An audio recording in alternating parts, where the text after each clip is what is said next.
Hello আমার দুষ্ট প্রিয় মিষ্টি বন্ধুরা, তোমরা সকলে কেমন আছো?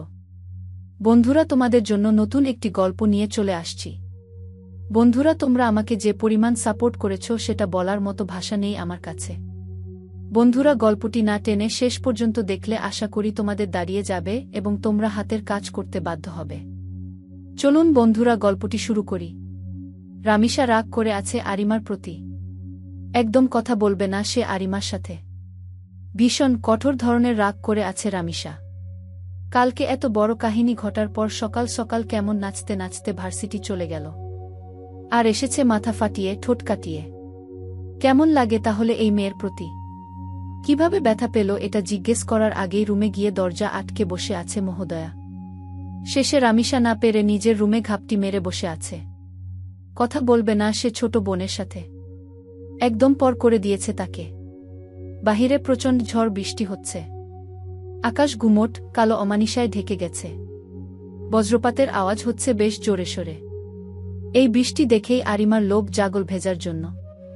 তাই সবকিছুকে উপেক্ষা করে ছাদে গিয়ে বৃষ্টিতে ভিজতে লাগল। উফ, কি শান্তি লাগছে এখন। কিন্তু কাটা জায়গাগুলোতে বেশ জ্বলছে। শেষবে পাত্তা দিল না আরিমা। ছাদের মাঝখানে দাঁড়িয়ে দুহাত মেলে ধরল সে। তারপর মুখটা আকাশের দিকে উঁচু করে রাখল। বৃষ্টির ফোঁটাগুলো আরিমার মুখমণ্ডল ছুঁয়ে দিচ্ছে। ভীষণ ভালো লাগছে তার। এই মেয়ে, এত রাতে কেউ ভিজে এভাবে? আরিমার এনজয়ের মাঝে এক বালতি পানি ফেলে দিল ফায়ান। এই গম্ভীরমুখ হনুমানটাকে কে আসতে বলেছে এখানে? শান্তিতে বাঁচতেও দিবে না নাকি? কি হলো, কথা কানে যায় না? যাও নিচে যাও, রুমে গিয়ে ড্রেস চেঞ্জ করো, না হলে ঠান্ডা লেগে যাবে। ফায়ানের শান্তস্বরে কেয়ারিংগুলো সহ্য হল না আরিমার। গায়ে যেন জ্বালা ধরিয়ে দিচ্ছে। আপনি কে? আপনার কথা কেন শুনব আমি? নিজের কাজ নিজে করুন। আসতে পারেন এখন, বলেই আরিমা আগের মতন ভিজতে লাগল। বৃষ্টির ফোঁটাগুলো এসে আরিমার গায়ে যেন বিঁধে যাচ্ছে। প্রচণ্ড শীত লাগছে তার। কি করবে এখন সে? ফায়ানও তো সরছে না।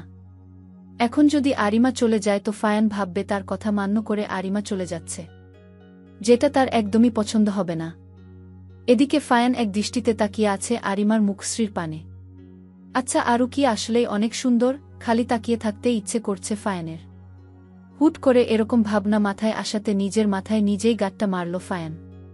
শেষে কিনা এই ম্যানার্সলেস মেয়েকে নিয়ে ভাবছে সে। ছিহি ফায়ান, শেম অন ইউ।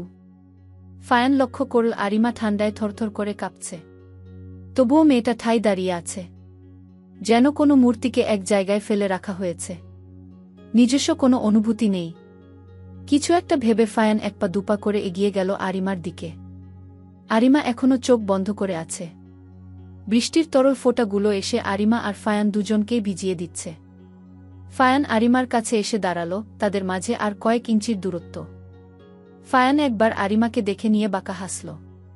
রাতের বেলা কাকে শরীর দেখানোর জন্য এখানে এসেছ?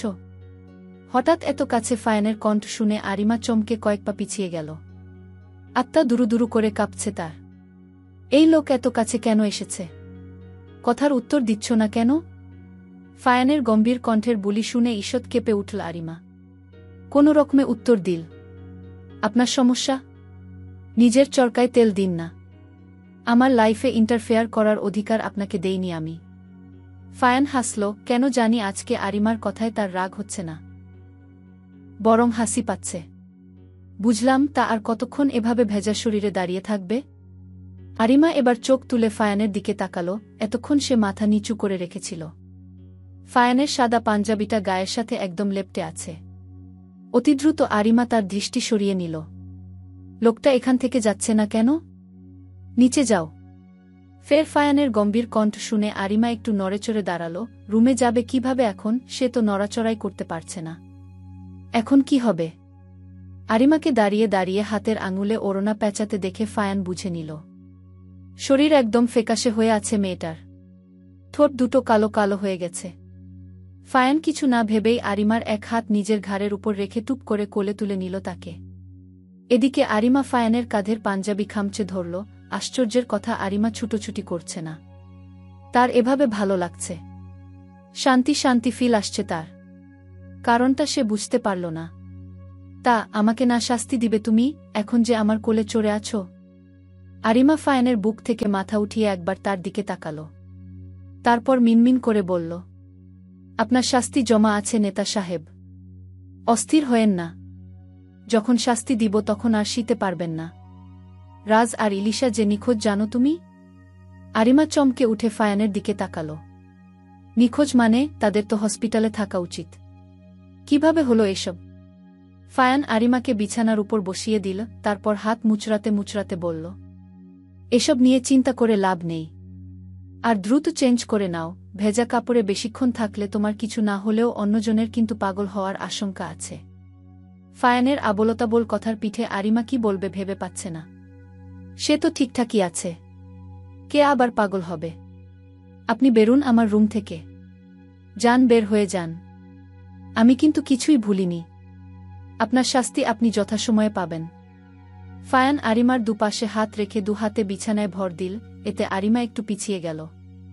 ফায়ান আরেকটু এগিয়ে এলো। আরিমা ধপাস করে বিছানায় শুয়ে পড়ল। আপনি বেরিয়ে যান আমার রুম থেকে। ফায়ান আরিমার দিকে হালকা ঝুঁকে বলল, এমন করে না, আর কদিন পরে তোমার ঠাঁই আমার কাছেই হবে। শো। ফায়ান আর কিছু বলতে পারল না, তার আগেই আরিমা জোরে একটা ধাক্কা দিয়ে তাকে নিজের উপর থেকে সরিয়ে দিল।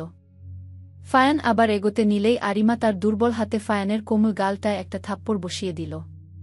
ফায়ান গালে হাত দিয়ে আরিমার দিকে এক দৃষ্টিতে তাকিয়ে আছে। আরিমা জোরে জোরে শ্বাস নিচ্ছে, যেন রাগ দমানোর অদম্য চেষ্টা তার। আপনার মতো মানুষরা এরকমই হয়।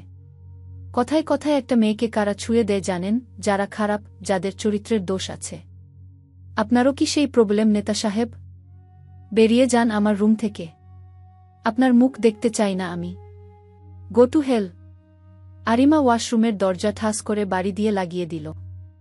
তারপর একটু থম মেরে দাঁড়িয়ে থেকে মৃদু চেঁচিয়ে উঠল, ইয়েস ইয়েস, আমি পেরেছি ইয়াহু, এবার নেতা আমাকে থাপড়াতে পারেনি ঢিঙ্কাচিকা। দেখ কেমন লাগে। এদিকে ফায়ান গালে হাত দিয়ে মুচকি মুচকি হাসছে। কতক্ষণ গালে হাত বুলিয়ে নীল ফায়ান, তারপর মৃদু স্বরে আওড়াল, আমার চরিত্রের খবর কাল পেয়ে যাবে তুমি সুইট হার্ট। একটু অপেক্ষা করো। চরিত্রের সব গুণ তোমাকে দেখাবো আমি। আফটার অল আমার চরিত্র নিয়ে লেগেছ তুমি। পরে এর দায়ভার কিন্তু আমার উপর বর্তাবে না। সকাল সকাল আরিমার ফোন লাফিয়ে লাফিয়ে বেজেই চলেছে, যা আরিমাকে ঘুমোতে বেশ বিরক্ত করছে। শেষে না পেরে রিসিভ করে কানে চেপে ধরল ফোনটা। তুই পাগল নাকি? জলদি ভার্সিটিতে আয়। এত সকাল বেলা ফোন দিয়েছিস, আবার ঝাড়িস আমায়? ইফরিতের বাচ্চা ঝাড়ু চিনিস? ওরে আমার করলা ভাজি, আজকে নির্বাচন বইন, জলদি আয়। আরিমার যেটুকু ঘুম ছিল সেটুকু উবে গেল। আজকে নির্বাচন সেটা ও জানেই না। দোস্ত তুই 10 মিনিট অপেক্ষা কর, আমি 15 মিনিটে আসছি। আরিমা ফোন রেখে দৌড়ে ওয়াশরুমে ছুটল। হায় হায়, তার যে দেরি হয়ে গেলে প্ল্যান ফ্লপ হয়ে যাবে। আজকে সে নেতা সাহেবকে বুঝাবে বাড়ির মানুষই নিজের বিপদাব্দে এগিয়ে আসে, ওসব ইলিশ মাছ তো ভুনা হয়ে এক কোণে পড়ে থাকে। সৌহার্দ্য ফায়ান খান, একটু অপেক্ষা করুন, আমি আসছি আপনাকে বাঁচাতে।